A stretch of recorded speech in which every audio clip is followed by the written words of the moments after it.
لله رب العالمين والصلاة والسلام على سيدنا محمد وعلى آله وصحبه أجمعين أما بعد. So let us now resume from where we had left off in the story of Ali bin Abi Talib radiallahu anh. And I had basically mentioned the pre-caliphate stories of Ali. Now we get on to the Khilafah, and today we will talk about one of the saddest incidents in our Islamic history, and we'll continue the story next Wednesday, inshaAllah ta'ala.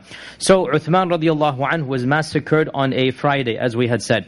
And the same day, the mobs, many of them had left the city. Many of them had gone back to their lands, Iraq and Egypt. Primarily, these were the two places they were from. And many of them remained outside of the city. And immediately on the same day, Friday, talk began who would become the next Khalifa. It was chaotic. Obviously, Uthman radiallahu anhu had just been killed, massacred. And so people began to ask themselves who would be the next Khalifa. They went to a number of the prominent Sahaba. They went to people like Abdullah ibn Umar, and they said to him, your father was the Khalifa, you were the one appointed in charge of the Shura at the death of your father, so why don't you take charge of the Khilafah? And Ibn Umar radiallahu anh was always a very quietist, very low-key, apolitical figure, his whole life. He was just a worshipper and a zahid. He never liked politics, and he really didn't get involved at all in politics. So he said, "La hajata li fi dhalik," which is the Arabic expression, I don't want this at all. Right? I have no concern in this. Don't even think about me. So they went to other senior members of the Sahaba. And of the Shura, there were still members alive. Sa'd ibn Abi Waqqas was alive, Talha was alive, Zubayr were alive. These were all alive from the time of Umar ibn Khattab Shura. And they were all approached, and all of them said, I am not interested, don't even think about it, especially now, the chaos has happened and whatnot. And as for Ali ibn Abi Talib, he had, on the day of Friday when he heard of the massacre, he had gone back to his house and locked himself in because he did not want any responsibility. He was worried what is going to happen, which is basically people are going to come to him. So he did not come outside for the whole day. The next day the people came and they started knocking on his door. And a crowd gathered outside his door, and they kept on knocking until finally when they were let in, they said that this matter, this affair of ours needs a leader. And there's nobody that we can trust other than you. There's nobody that we can trust other than you. And his first reaction was that, find any other man that you guys approve of. And these are the people of Medina, the A'yan they called. These are basically the nobles of the city, the people that are involved. Every community has 4, 5, 6, 10 people that are the most active. So the nobles of the city, they come to Ali ibn Abi Talib. Ali says, go find anybody whom you like, and I will give him my oath of allegiance, and you shall find me the most noble helper to the Amir. I'll be the minister, I'll be whatever you want. Go find somebody else. But they said, no, we were not going to be happy with anybody other than you. And they mentioned all of his blessings. You are the son-in-law of the Prophet, you are of the Shura, you are this. And all of this is mentioned. So Ali ibn Abi Talib said, if this is the way you feel, then this bay'ah, this oath has to occur in public, not in my house. This isn't some type of secret gathering. It has to be done, and everybody sees, and then if there's any issues or whatnot, it can be dealt with. And so they took him to the masjid against the wishes of some of the Sahaba who said maybe the rebels are still there, the chaos is still there. But Ali radiallahu anh insisted, this cannot take place in private in my house. It has to be done in front of all of the people. There can be no bay'ah in secret, he would say. Right? And by the way, pause here, footnote. So subhanAllah, look at this modern day pseudo-caliph. The Baghdadi guy. And this is exactly what he is doing. Who put him in charge? This is exactly. Ali radiallahu anhu said, I am not going to take bay'ah in a secret room with 10 people. That's not how a khilafah is done. People, the ummah has to approve. There has to be a shura. You can't just, come over and take over like this. So this is the fiqh of Ali radiallahu anhu. If only these modern, pseudo followers would understand. So he goes to the masjid, and it is announced that we have chosen Ali radiallahu anh, so everybody should come and give him the bay'ah. And eventually all of the Sahaba in Medina gave bay'ah to Ali ibn Abi Talib. Now there are some reports, now here's where we get I'm not going to go advanced, I'm not going to go into all these riwayat, but you should know that this era in particular has absolutely contradictory reports. Contradictory reports. This era in particular is full of narrations that are biased from all sides. And there's not just two sides, by the way. There's not just two sides. There's multiple, if you like, biases that exist. And it is very difficult, if not impossible, to navigate through. In any case, for this level, inshallah, I'm going to give a very cursory, very inshallah, easygoing analysis, and we're not going to go too deep. Just realize that other non-Sunni sources, they claim that Talha and Zubayr did not give the oath of allegiance, that they always, astaghfirullah, hated Ali. You understand that Talha and Zubayr, they are from our ashara, correct? But from the other side, they are not even Muslim, you understand? Yani the non-Sunni group, they really do not view these two as positive. In fact, they are, astaghfirullah, some of them consider them, a'udhu billah, kafir, because they fought against Ali, as we're going to talk about. But from our sources in Sahih Bukhari, and the most authentic sources, Talha and Zubayr, they eventually did give the oath of allegiance. It is perhaps true that they said, we will not give you the oath until the people have given. Meaning, it's not going to be a private matter that 10 people agree to. That we all have to agree, and we're not just going to give you until there's consensus. But in our sources, Talha and Zubayr radiallahu anhum, they gave bay'ah publicly to Ali in the on the minbar of the Prophet ﷺ in the masjid. So this is something that we do not doubt. Whatever the other group says, that is their business and their sources.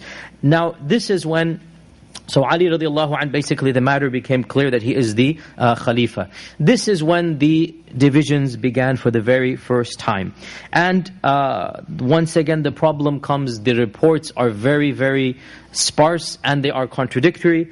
And there's 1,000,001 questions in the minds of every one of us. Even myself, every time I read these reports, some thought comes, why didn't he do this? Why didn't he say this? Why didn't he do that? And in the end of the day, we have to proceed from now on with the assumption that the Sahaba were there and we weren't there, and we trust their judgment, and they know what we do not know, and they saw what we cannot see, and they assess the situation that we are ignorant of. So we have to have a husn al-dhan, a positive attitude that they did what is best, even if we don't fully understand. Because honestly, every time I talk about this, or even when I myself read it, it's difficult not to question, why didn't Talha do this? Why didn't Ali do this? Why didn't Aisha do that? And it's so easy 14 centuries later to double guess. But we were not there. And each one, that's what our position is. As I said 1,000,001 times, we are agreed upon this in Sunni Islam.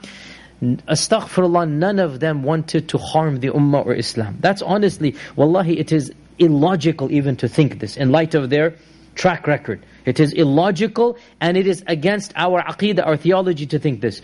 Obviously, the non-Sunni groups, they don't have this theology. They don't care if, astaghfirullah, they talk about the niyyah of Talha and Zubayr and Aisha, so they can go whatever they want in their imagination. But for us, it is very clear that their track records, Talha and Zubayr radiallahu anhum, are of the first converts from Mecca. They have participated in, and we're going to talk about their biographies in a few weeks inshallah, they have participated in almost every single battle. And the Prophet ﷺ's ahadith for them mutawatira. He said, Zubayr is my hawari, he is my hawari, he is my disciple, right? And Talha was the one that was the primary defender at the Battle of Uhud. The Battle of Uhud, his right hand was paralyzed because of Uhud, because of his wounds at Uhud. He could not raise his hand up. And by the way, even when he gave bay'ah to Ali, he had to pick up his right hand and put it, because his right hand was paralyzed. Because his body, remember what he did, was defending the Prophet ﷺ. You're going to doubt him?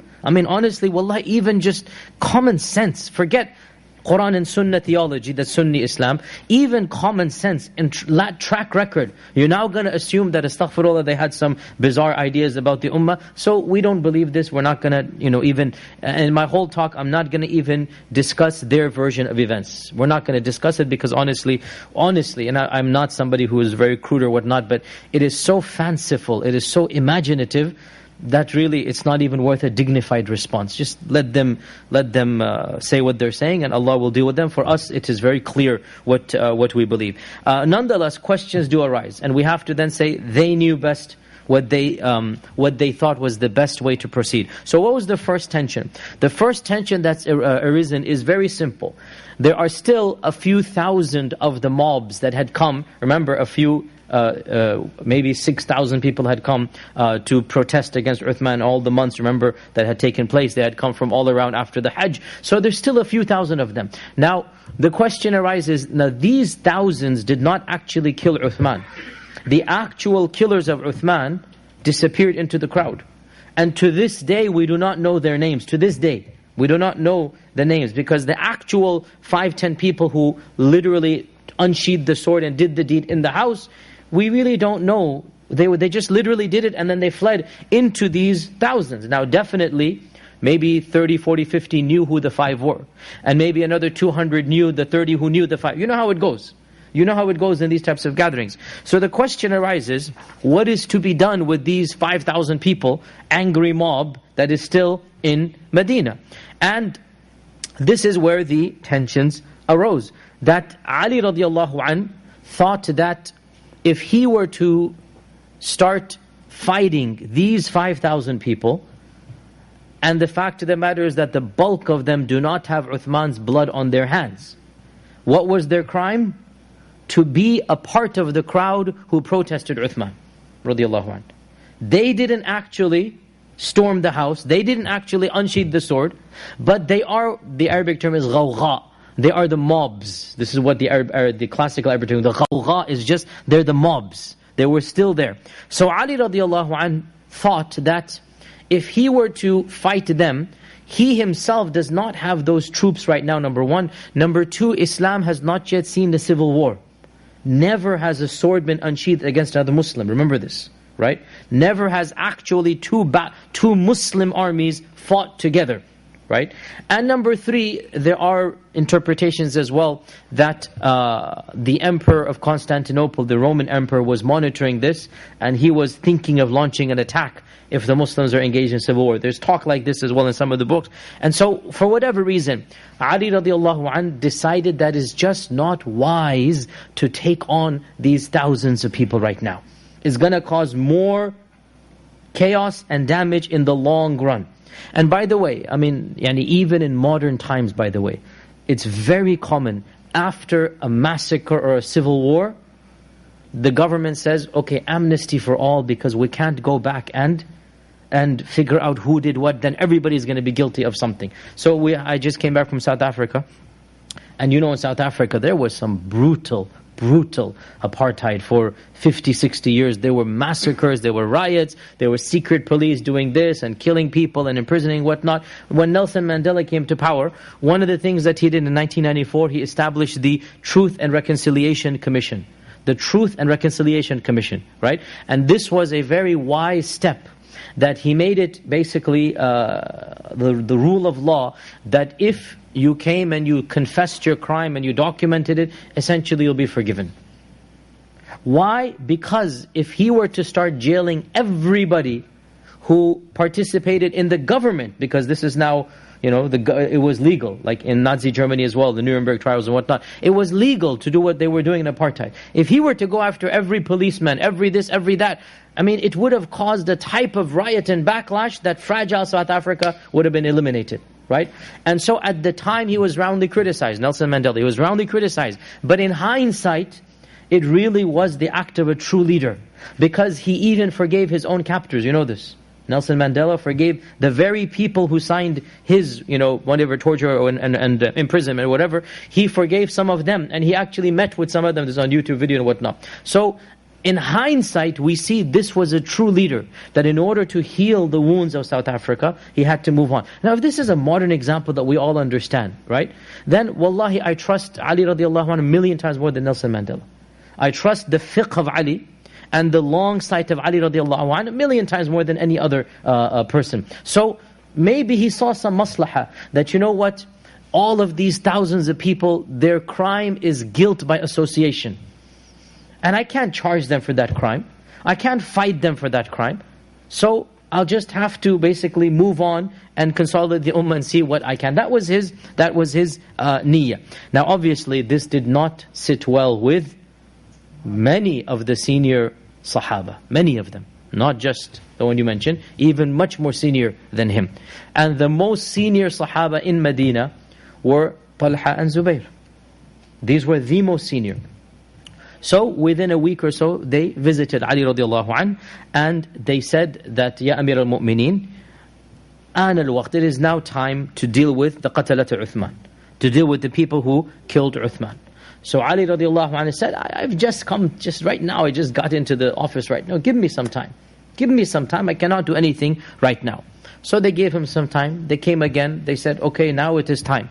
And after a few weeks turned into months, Ali radiallahu anhu basically told them that, my dear brothers, ya ikhwata, my dear brothers, I'm not ignoring this matter, but what can I do against the people who possess more power than we do, and who have support amongst the Mawali and the A'rab?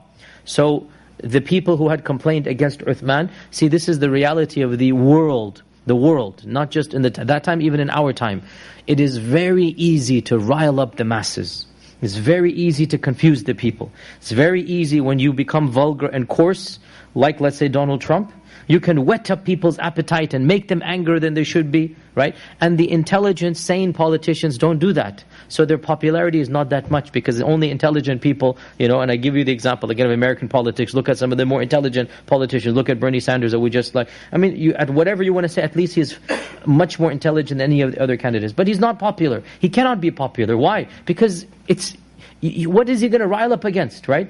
He doesn't have that enemy, the type that Trump does, right? So these ghawgha, these mobs, they whetted up the people's appetite, and they're making complaints against complaints, so they had attracted even larger following.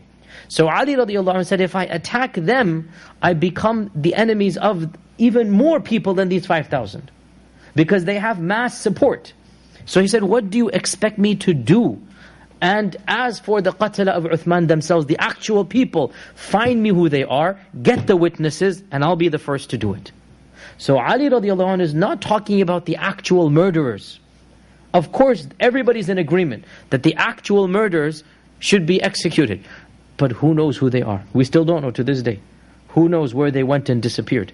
They're just, again, they went into their hiding and whatnot.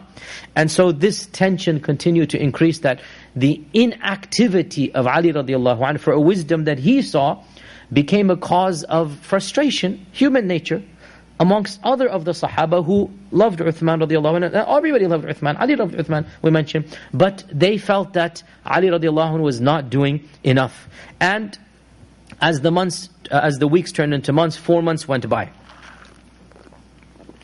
And Aisha and some of the other mothers of the believers were still in Mecca. Why were they in Mecca? Remember, Uthman had given them permission to perform Hajj. After many, many years, they had actually gone for Hajj. So all of them had gone for Hajj. Then the siege begins, so they stay. Then the news comes of Uthman's death, so they stay. Because obviously, these are the mothers of the believers. It is not even befitting that they walk into this chaos. Their protection is of paramount importance. The highest priority of the ummah is to protect our mothers. How can they walk back to this chaos situation in Medina? So they're waiting in Mecca for things to stabilize. So Aisha radiallahu anha is in Mecca. She is in Mecca. And Talha and Zubayr then leave Medina and go to Mecca, ostensibly to perform Umrah, maybe even to talk to Aisha. And this is when they began to discuss what can be done, that this inactivity is simply not acceptable in their eyes. And the qatalat Uthman, the notion was, or the statement was, they're still wandering free amongst us, they're walking the streets untouched. How can we allow the blood of Uthman to be so cheap? And it became basically the call for the Dam Uthman to be avenged, right? Islamically avenged. How can the blood of Uthman radiallahu anhu not be avenged? And again, Ali radiallahu anhu, it's not as if he doesn't want to, but the question is, again, how? So that, as they say, the devil is in the details. Each one wants the same, but the question is how to get there. And so the discussion began that what is to be done, and for reasons that are still being debated, we're still trying to wonder why, the three of them, meaning Aisha and Talha and Zubayr, very senior all of them, radiallahu anhum, they decided to march to Basra. Now why? Again, people have differed. One theory, one interpretation, which we find in the classical books, is that some of the senior Sahaba and military commanders were in Basra, So they thought that if they went to Basra, they could get military support, which Ali did not have in Medina, and then they could go fight the Qatalat Uthman. They could then take on the mobs. This is one understanding. Another understanding is that they felt that even Mecca is too dangerous because it's close to Medina, that they need to find a neutral place or a third space, if you like, that is safe for them, and they can begin negotiations. Whatever is the actual reason, it is explicitly mentioned by Aisha radiallahu anha and Talha and Zubayr that the goal was to bring about a reconciliation between the tension rising parties within the ummah. Because there are people that are very frustrated about the killing of Uthman radiallahu anh. Now we haven't even begun the discussion of Muawiyah ibn Abi Sufyan. That we will discuss next week inshaAllah. Muawiyah ibn Abi Sufyan, he is of course a cousin of Uthman. And he is also the most powerful governor at the time. And he has been in Syria for over 20 years, and he has complete control. He has an army, he has popularity. And Muawiyah radiallahu anh, now this is awkward to say, but he did not give the oath of allegiance to Ali until he said, I will give you the oath as soon as you kill the Qatalat Uthman. That's my condition. I have no problems giving the oath, but my cousin's death needs to be avenged. So that was a major source of tension. So that's happening. We're not going to talk about this week. That'll be inshaAllah next week, inshaAllah, go over that. So you have one issue over here, and you have other Sahaba who, they don't agree with not giving bay'ah to Ali, but they don't agree with not doing anything. As I said, there's more than one perspective here. And so the notion comes, let's go to a third space, let's go to another place, and that's Basra. And Basra, if you remember, is one of the earliest of the establishments in the time of Umar al-Khattab, and it had now, of course, a good critical mass of Sahaba and good people there. There's also a theory, by the way, that some of the Qatalat Uthman had gone back to Basra. And so Aisha and Talha and Zubayr, they felt that if they went there, they could deal with them directly as well. Again, why would they go to Basra? Allah knows the actual reason. These are some theories that are given. Nonetheless, the notion came that they're all going to go to Basra, radiallahu anhu ajma'in. And Aisha radiallahu anha, she, as you know, there are special laws of hijab about the mothers of the believers. The mothers of the believers, our mothers, they can never be seen in public. Even their outer body can never be seen in public. They have to have a special layer of protection. And this is what the Qur'an calls hijab. This is, I mentioned this many times in this masjid and many places. When we say hijab, we mean the Arabic khimar. Right? The Arabic khimar, the headscarf, we call it hijab. That's fine, no problem. Just realize what the Qur'an says khimar, that's the hijab we call. When the Qur'an says hijab, it means an actual curtain between the mothers of the believers and the everybody else, non-mahrams, right? Obviously their maharim could enter into the curtain. So Urwa ibn al-Zubayr, the grandnephew of Aisha, would lift up their curtain, go back inside and speak to Aisha, then come back out and tell the Sahaba what they needed to know. So Urwa and others would enter the curtain because they're mahram. But everybody who's not mahram, there's an actual curtain between the wives of the Prophet ﷺ and the other Sahaba. And when they are outside, they are in a special hawdaj. What is a hawdaj in English? It's like a mini tent on a camel. It's like a mini encampment, if you like, that they're sitting in that. And so Aisha radiallahu anha, her camel basically was well recognized because it's the only camel that has that special hawdaj on it. It has special, you know what I'm talking about here, that mini tent structure, right? Is there even a word in English for it? I don't even know a word in English. I don't think the Americans would have had a word for that type of encampment on a camel's back. But the point being that she's on that special camel, so everybody can see that that is Aisha. Meaning that's the camel of Aisha, and she's inside that hawdaj, right? So she has a special camel. It was a very beautiful camel. It was also decorated because it is Aisha's camel, and it has that hawdaj on it. So the goal was that Aisha radiallahu anha, walking and marching, not walking but meaning riding, and being outside for this cause will generate support for the cause. And this is well understood psychologically. When you have such a high profile personality, then people's support will come. And that's exactly what happened. Probably 500-600 people left Mecca with Talha, Aisha and Zubayr. By the time they got to Basra, At-Tabari and others say they were 30,000 strong. Do the math. From 600 to 30,000. So they're gaining support and they're gaining momentum for their cause, and the goal is to demonstrate, very much like we have protests or whatnot, to demonstrate to Ali radiallahu anh that we need to do this now, and we have the critical mass to fight these ghawgha, the riffraff, the crowd. And so this is very explicit, we as Sunnis believe that it is impossible to even think that Aisha radiallahu anha intended to fight Ali. That never even crossed their minds. And especially Talha and Zubayr, they had given their bay'ah to Ali. It is impossible that they would have thought that this is a gathering of an army to fight against Ali. This is not our narrative. It is the narrative of the other group, you understand? But our narrative, nobody says this. Nobody from our side. This is not even a valid interpretation. Because it is nonsensical to believe that Ali radiallahu anhu and Aisha intended to go to war together. Ibn Taymiyyah writes that Aisha herself never fought, nor even did she have the niyyah of fighting when she left Makkah. She didn't even come in her mind. Rather, she felt that in order to bring about some type of reconciliation, her presence would benefit the believers.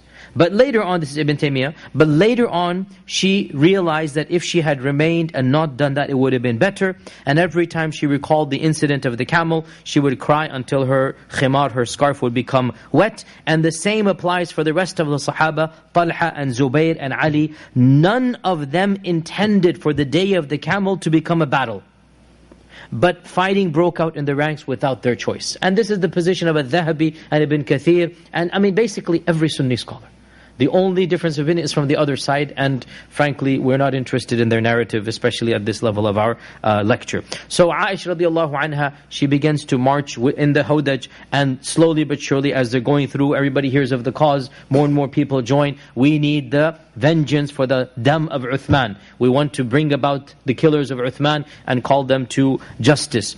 Now there's an interesting hadith mentioned here. It is said that when Aisha was outside of Basra and it was the night and the caravan was proceeding, they passed by an oasis and they could hear the barking of dogs.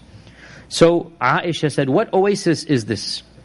So she was told it is the oasis of Haw'ab, outside of Basra. So Aisha said, "I feel that our mission will not succeed." She had a premonition, "I feel that our mission will not succeed." They said, no, you will go to Basra and the Muslims will be united under you. She said, "No, I remember one day the Prophet ﷺ said to me, or said to us, all of us were sitting there, his wives, said, what shall be the state of one of you, ihdakunna, one of you wives, what is going to be your state when the dogs of Haw'ab will be barking at them?" Meaning it's not a positive thing, that state is not a positive thing. What is going to be your affairs when the dogs of Haw'ab will be barking at them? And this hadith is graded Sahih by Al-Albani and others. Imam Al-Dhahabi and others say, there is no question that Aisha deeply regretted her decision to depart for Basra and her participation in the battle of Jamal, and she never assumed that the matter would reach what it reached. So this is again very clear from our perspective. In any case, they reached Basra in Rabi' al-Awwal of 36th AH. So it's around 4 months after the death of Uthman radiallahu anhu. So literally after the Bay'ah of Ali, within a few months now, this battle of Jamal takes place. And they reach Basra and they are, according to Al-Tabari, 30,000 strong. And there are other reports that say other figures, as you know, who's doing statistics and numbering at this time. But an army too large to count. Now the governor of Basra panicked, because he sees 30,000 armed men. And he has no clue what's going on. Like, why are you doing this? What's going on? The governor of Basra panicked, and he sent out a expeditionary skirmishing party. The issue got tense between them, and some swords were drawn and some lives were lost, but it wasn't an all-out war yet. This is basically the skirmishing party that came out. They lost some lives, and Aisha and others managed to march into Basra, and it was unclear now who is in control. Is it the governor of Basra who is loyal to Ali, or is it Aisha and their 30,000 people? So the governor of Basra says, I'm not doing anything till Ali himself comes. Basically, he wanted to bring Ali directly and say, you deal with this, I don't know what to do. So he insists that Ali radiallahu anhu come down to Basra and deal with the situation. And so Ali radiallahu anhu, he was diverted from dealing with Muawiyah, and he goes to Basra. He was thinking about dealing with Muawiyah, because Muawiyah, we're going to talk about him next week, and what is the reality. And so Ali radiallahu anhu then went to Basra. Now he already had a force with him, and that force was initially intended for Muawiyah. But now he's marching up to deal with this issue in Basra. And when he gets to Basra, or not actually the city, when he's outside of Basra by a day or so, he sends an envoy, an emissary, very famous. He's not a Sahabi, he's a Tabi'i, by the name of Al-Qa'qa' ibn Amr. And Al-Qa'qa' was one of the main commanders of Qadisiyah, and he was one of the famous commanders who had done many of the conquests and the victories. A very noble, respected person. And he sends Al-Qa'qa' to negotiate, and he enters in upon Aisha. Obviously, whenever I say enters upon Aisha, I mean behind the hawdaj or the hijab. No Sahabi is allowed to see Aisha, even her outer body, even in the hijab. You cannot. That's our sharia. All the mothers of the believers, except for the maharim. So he speaks, you can speak, by the way, you can speak with the mothers of believers, as Allah says in the Quran, that وَإِذَا سَأَلْتُمُوهُنَّ مَتَاعًا فَاسْأَلُوهُنَّ مِنْ وَرَاءِ حِجَابٍ. When you ask them for anything, ask them from behind a curtain. So the Sahaba are speaking to Aisha radiallahu anha, but from behind a actual curtain. So Al-Qa'qa' enters it upon Aisha and says that, Ya Ummah, O my mother, what is the matter? Why have you come all the way here? And Aisha says, we have come to seek revenge for the death of Uthman. This is our goal. We have come to seek revenge. This is our demand. That's why we have all of these people here. We demand that you take care of the qatalat of Uthman, and that we want to bring about reconciliation. So Aisha felt that if her demands were met, that she could deal with even Muawiyah radiallahu anhu would be then unified, right? So she's becoming a third party in order to bring about a sulh between everybody. And she feels, because of her status and persona, and that was what she was told as well. Talha and Zubair said the same thing, that if you just go there and the people see you, everybody will respect you. Can I remember, by the way, Aisha and all of the mothers of the believers have lived completely apolitical lives, right? And when a person lives completely apolitical, then becomes into politics, generally speaking, they have a cleaner slate and people look up to them as it is.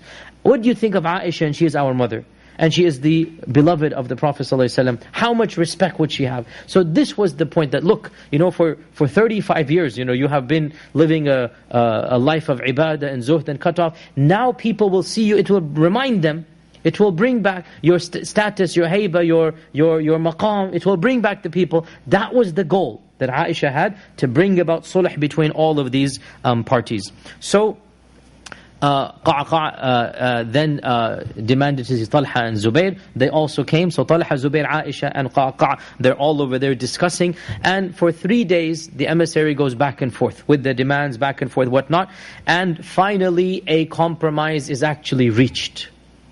After 3 days of negotiations, a compromise is reached. And essentially what it demanded was that Ali radiallahu anhu get rid of all of the mobs and the crowds from around Medina, and to expel from his ranks anybody who was known to have sympathized with the protesters. Right? Now realize this is a very large amount of people, and the demand was anybody who from that camp, because there were many who were in the camp of Ali then, that they were of those who protested against Uthman. And one of the conditions was that cut off all relations with that entire thousands of people. And they actually even had names specifically. This person was known to be a protester, and now he's a supporter of yours and he's in your army. We don't want any of them. That was one of the conditions. And then the other condition was that now you have to find the actual killers, do the investigation, find who they are, and then punish them. So basically the conditions were agreed upon within 3 days. Back and forth.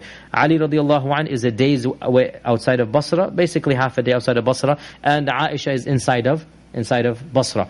So al-qa'a between the two of them finally comes to this agreement, and alhamdulillah, it seemed to be very positive now. And Ibn Kathir writes from his Tariq, Ibn Kathir is one of our most famous historians, and he's written one of the most definitive histories, obviously from the Sunni perspective, Al-Bidayah wa Nihaya. This is a 10-volume or 8-volume book, massive book, and this is the most comprehensive and analytical medieval history ever written. And it's one of the greatest books of history of our tradition. Straight from that book he writes, Ibn Kathir writes, so on that night, meaning on the third night, both camps went to their bed completely satisfied with the outcome and happy that reconciliation had been reached. So everything appears now to have been worked. But the killers of Uthman and the mobs had the worst night, and they plotted a plan and they agreed to start a fitna. So the same people that had basically instigated the killing of Uthman decided that this is not heading in the direction that they want it to head, and so they agreed to commit a very evil, heinous tactic, which is well known, and every book of history mentions this, that in the middle of the night, when both camps were asleep, around 2,000 of these mobs, 2,000 of the same groups that had been sympathetic to the killers of Uthman, they split up, 1,000 here, 1,000 there, and they launched a surprise attack on each one of them, on each of the two groups. And they began to claim that they are from the other group. They began to claim that they are from the other group. And this is killing literally in the middle of the night in cold blood. So you can imagine what the response would have been. Each side assumed that the other side had betrayed. Each side, especially the soldiers and the commanders on the ground, they just assumed that this is a betrayal of the highest magnitude. And therefore, immediately they came to arms, and a battle ensued that lasted for most of that day. And much blood was shed. In fact, so much blood was shed that we don't even have a actual number of how many people died. And Al-Hasan ibn Ali, the son of Ali, Al-Hasan ibn Ali, the grandson of the Prophet ﷺ, we have an authentic report from him. He said that I checked on my father to make sure he was safe when the battle was at its peak. This is the day of Jamal. I checked on my father and I found him basically almost in tears, crying. And he is saying, Ya Hassan, how I wish I had died 20 years before this day. Like, how can this be happening now? We have Aisha on one side and me on the other side. And this was the very first actual civil war in Islam. The very first time where you had Muslims on both sides killing Muslims. And in this chaos, we don't even know how many people died. At-Tabari estimates 10,000 10,000 people. 10,000 dead. That is, our Eid is 5,000, double that. Just imagine 10,000 dead in one day of battle because of the chaos, because of the anger, because all of this. And subhanAllah, the two of the deaths were so tragic that they eclipsed all 10,000. And of course, these are the two deaths of the two greatest Sahaba alive, and that is Talha and Zubayr. Talha and Zubayr, they both met their ends on this day. As for Talha, and the both of them were in their 70s or late 60s. Talha was 70-something and Zubayr was 60-something. Literally, they're now old men now. As for Talha, he was on his horse, running through the battlefield, telling them to sheathe your swords, stop fighting. Like he's trying to stop them because clearly something is wrong. And he's telling them to stop fighting. And out of nowhere an arrow came, and it went so deep into his thigh that it slashed open one of the main arteries of his thigh, and it bled so profusely that he died of bleeding. The blood was, the wound was so deep that he basically died of bleeding. And the other side claims that Marwan ibn al-Hakam was the one who fired the arrow. Marwan al-Hakam, of course, is eventually going to become the Khalifa after Yazid and his son Muawiyah, Marwan becomes the Khalifa, right? The other side claims Marwan was the one who did this.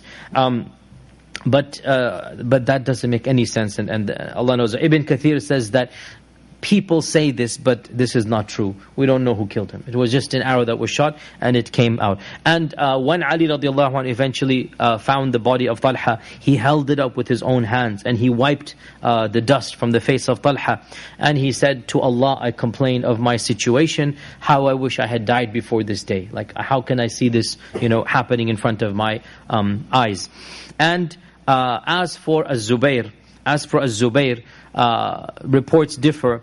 There is one report that is somewhat controversial, but I will say it anyway, and it's found in many Sunni books, so I'll say it anyway. It is said that Ali sent Zubayr a message on this day, that don't you remember one day the Prophet ﷺ predicted that you would be fighting me? Now Zubayr and Ali are cousins, distant cousins. They're all from the Banu Hashim, the Quraysh, right? So Zubayr and Ali, they knew each other from back in the day, and they were obviously very close as well. So Ali said to him, radiallahu anh, don't you remember that one day the Prophet ﷺ said to you that you would be fighting me and you would be in the wrong? You would be fighting me and you would be in the wrong? And Zubayr allegedly said, I say allegedly because the hadith scholars differ, is it authentic or not? It is found in our tradition. It's a Sunni hadith.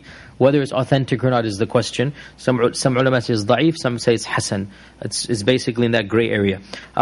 So when Zubayr got this message, he said, I have only remembered this hadith right now. Like meaning completely I forgot about this until right now you reminded me. And so Zubayr put his sword back and left the battlefield. He did not participate. Now the other version says that he simply decided not to participate anyway and he left. Both versions say Zubayr turned his back and walked away from the battlefield. Right? The one version says he turned away because of the hadith. The other version says he turned away because he didn't want to kill other Muslims. Both versions say Zubayr did not participate. Even Talha did not participate. He was running around on his horse telling them to stop and to calm down. These Sahaba are too big to fight themselves against other Muslims. They did not do that. So Zubayr radiallahu anh did not participate. However, one of the senior most of the rabble-rousers and of the Qatal of Uthman, the sympathizers. And his name is well known, and it's something that, we don't know him, most of you have never heard of it, but he is well known that he was of those who was always instigating. He saw Zubayr walk out. So he made it his goal that I'm going to kill Zubayr ibn Awam. So he followed Zubayr. And that night when Zubayr was praying tahajjud, in that night, not in the battlefield, that night when Zubayr was praying tahajjud, he surprised him and executed him, killed him as he was praying tahajjud. And so Zubayr radiallahu anh also died a shaheed on the night of the day of the camel. Right? Talha on the day of the camel, Zubayr the same night, from the same people. So that's why it's essentially the same battle that brought his death. Right? He was there, one of the other side saw him leave, and he goes, I'm not going to let this guy go, he's going to be, everybody knows Zubayr, so they followed him and they killed. Now, as for Zubayr ibn Awam, there are authentic ahadith in Sahih Bukhari and others, authentic ahadith that Bashir Qatalat ibn Safiya bin Nar, give glad tidings. It's used sarcastically in the hadith in the Quran sometimes. Bashir is sometimes used as a somewhat of a sarcastic thing. To the one who kills the son of Safiya, right, with the fire of hell.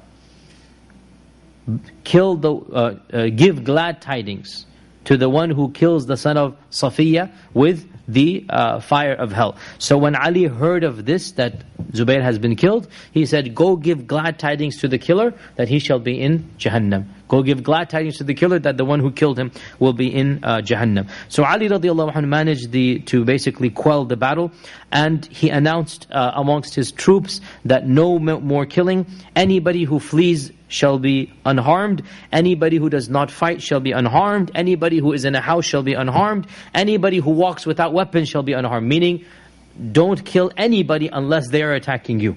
Everybody else should be safe. And he gathered up all of the ghanima, the booty that had been captured by his troops, and he put it in the masjid. And he said, whoever it belongs to, come and take it. Meaning, his troops did not get the ghanima. Because this was not a jihad. In the eyes of Ali ibn radiallahu anh, it was not a jihad. It was not a legitimate jihad. So any battle, war booty that had been acquired, he put it in the masjid for display, and he goes, whoever is the rightful owner, or the waratha, the inheritors, they should go and pick their stuff up and take it back. And as for Aisha radiallahu anha, she was given the utmost honor by Ali radiallahu anh, and he visited her. It is said that he visited her in the Hawdaj, and he said to her, may Allah forgive you. And her reply was, and may Allah forgive you as well. I only intended sulh, meaning I did not intend all that this happened. Right? So, no doubt, there are obviously, we have talked about this previously, there's no doubt that the seerah indicates that Aisha and Ali radiallahu anhum, there was some very trivial tensions between them from a number of incidents, and this is common between many people, and especially in this nature, but there's no hatred or animosity. And now that this battle has finished, so Ali makes a dua for her that may Allah forgive you, and she replies, may Allah forgive you as well, that I only intended sulh. Now we also have a very interesting hadith in Mustadrak of Al-Hakim. We have a very interesting hadith in the Mustadrak of Al-Hakim, which is considered authentic by Al-Hakim and Al-Dhahabi and others. And it is that one day, the Prophet ﷺ was sitting, Ali was sitting in the house of Aisha, and she was behind the veil, and the Prophet ﷺ was there. And the Prophet ﷺ said to Ali that there shall be an amr, a matter between the two of you. There shall be some tension, something that happens between the two of you, between you and her. And he pointed towards the curtain, and there was Aisha behind that. And Ali radiallahu anhu said, if that ever happens, then I am the worst of the two. I'm the worst of the two. How could I have a tension or a fight with how could anything happen between me and her? I'm the worst of the two. And the Prophet said, no, la. But when that happens, فَرُدَّهَا إِلَى مَأْمَنِهَا, take her back to her place of safety. This hadith is in Al-Hakim's Mustadrak, our book. And this is exactly what Ali radiallahu anhu did. That again, what does the hadith say? That a time will come when there shall be some type of matter, tension. The hadith says amr. And amr, as the Arabs know, it basically means something of substance. And typically it's used in a negative sense, right? There's going to be a dispute or something like this, we should say. And Ali said, if that ever happens, I'm the worst. I'm the lesser of the two. And the Prophet said, no, I'm not saying that. But when it does happen, then I ask you to return her to her place of safety, which is her house and her in Medina. So when the battle basically finished, Ali radiallahu anh basically asked her to, or gave the largest house of Basra. He vacated it and he gave it to Aisha and her entourage, and he made sure that she was well taken care of, and he visited her for the few days that she was in Basra. And while he was in those days in Basra, he was told that some people are saying bad things of Aisha, that she caused this, she did this, and all the blame is on her. So he gave the hukum, the command, that anybody who speaks ill of Aisha should be lashed 100 times. Anybody who speaks ill of Aisha should be lashed. So the punishment was actually carried out on a number of people who were basically blaming everything on, not saying, now what were they saying? The astaghfirullah, they weren't saying astaghfirullah, the slander. That's not even possible for any Muslim to say. They were basically saying that this is all her fault and she caused it all, and if she had, so they're basically putting the blame on her. And Ali radiallahu anh said, whoever disrespects Aisha should be lashed 100 times. So that basically was implemented in the city of Basra. Then he gathered an entourage to send her back, whoever would be with her, and he commanded 40 of the noble ladies of Basra. So he chose 40 of the noble families, their daughters or wives or whatever, to be her entourage, and then men to basically protect them. So obviously that there's safety, there's no shubha, there's nobody thinking bad that she is going alone with strange men, because Talha and Zubair have been killed, right? And many of her party have been killed. So there was more casualties on Aisha's side because Ali has the prepared army, right? There's more casualties, and especially the senior members of Aisha's entourage are all gone now. Especially Talha and Zubair. They're now gone. So who's going to bring her back? So he chose 40 of the noble ladies of Basra to basically be her, just a protective, just so that nobody says anything bad or anything. And then of course you have the warriors and the people that are going to guard this entourage. And he appointed the brother of Aisha, and that is Muhammad ibn Abi Bakr. He appointed the brother of Aisha to be the leader of the caravan. So that's her mahram in the caravan. And he then commanded that they go back to Medina. And it is reported that before she left Basra, she said to the people that, "O people, do not backbite one another," meaning stop saying anything bad about any other Muslim. Do not backbite one another, for whatever kalam, whatever speech is between Ali and myself is the speech that happens between a woman and her in-laws.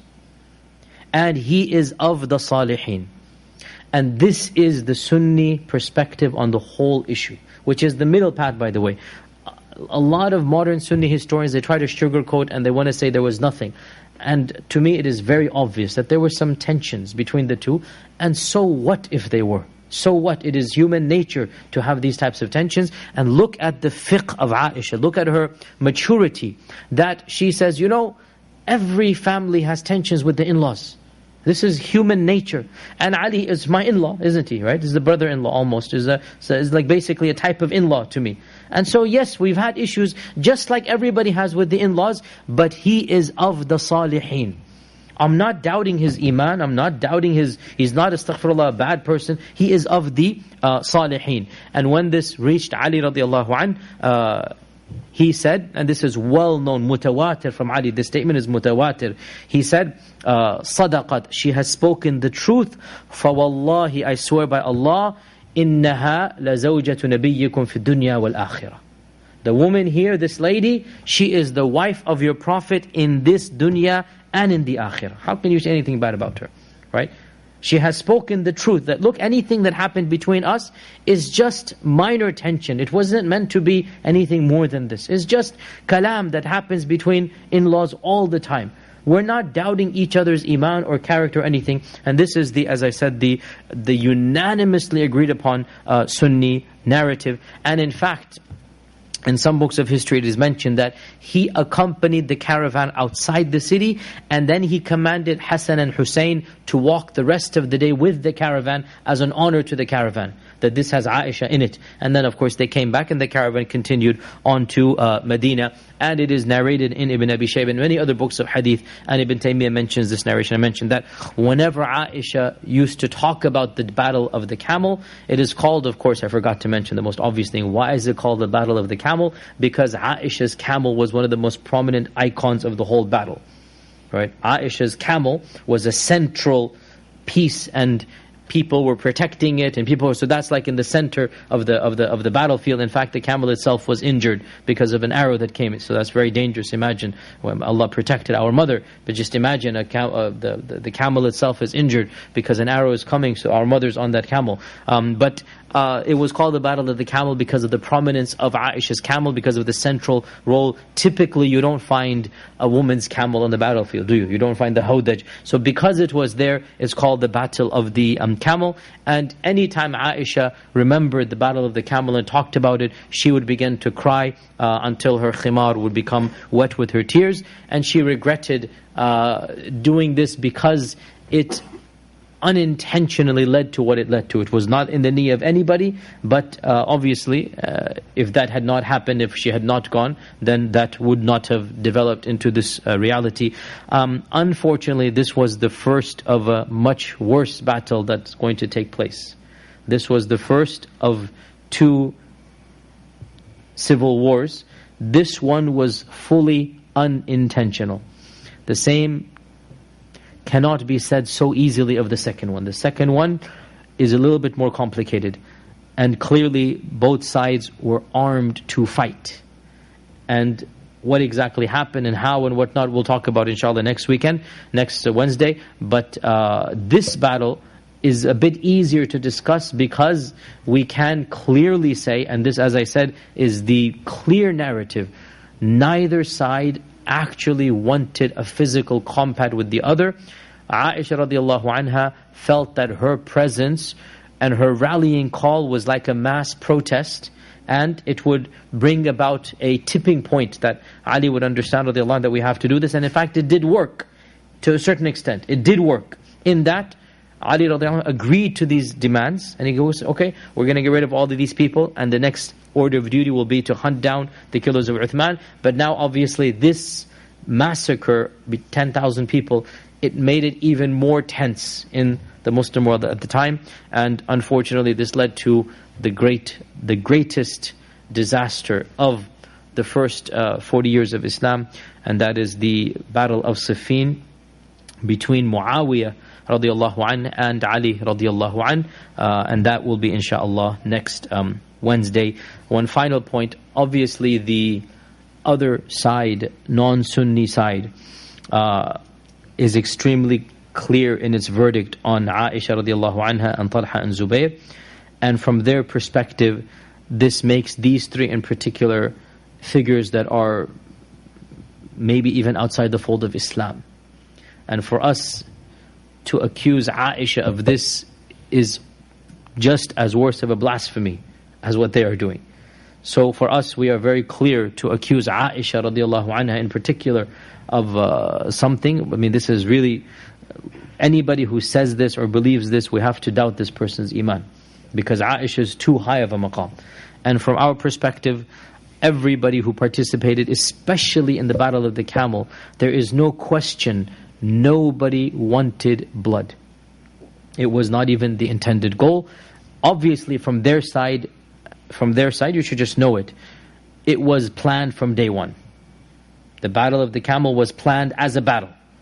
And the three of them that we respect, from their perspective, they wanted to engage and even kill Ali. This is their perspective. And this is ludicrous. I mean, Talha and Zubayr, their bay'ah was to Ali.